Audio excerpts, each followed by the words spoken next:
Welcome to our executive interview series at the 2025 Zero Trust Summit here at the Spy Museum, presented by CyberScoop.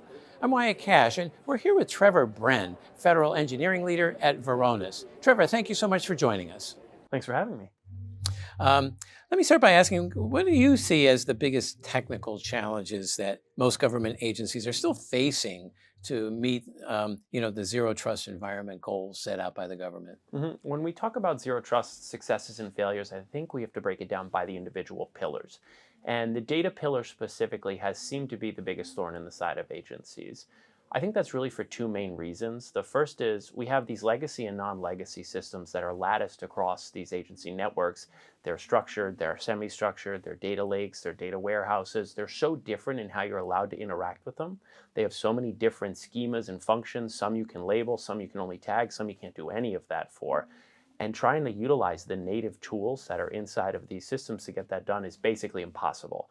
So finding a single solution that basically can touch everything, some things that are custom and homegrown, is really making this difficult to do for these agencies. It's a huge problem, but the other huge problem is just a huge amount of data. There's mountains and mountains and heaps of data that we have to understand all of, put labels or tags on before we can even get started with solving this problem.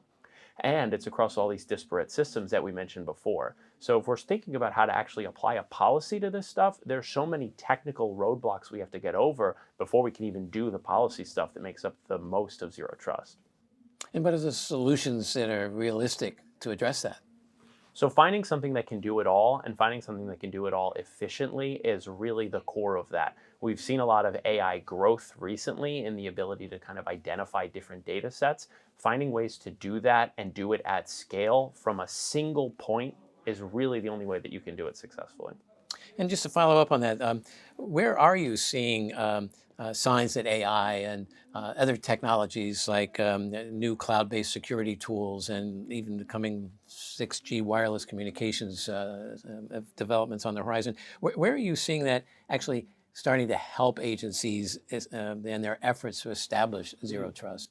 So the news around these technologies changes so quickly and so dramatically, it's hard to keep up with. But the line that shoots through all of them, I think, is that things are going to happen quicker. Whether it's users connecting to data sets faster, whether it's AI models making new data faster and faster, these huge consolidated data centers are really the new modern battleground where we're grabbing heaps and heaps of graphics cards and compute and bringing it into a single location in order to kind of build these Skynet era AI models. But with DeepSeek and Llama and some of these successful open source developers, we've seen a lot of small language models basically come to the forefront.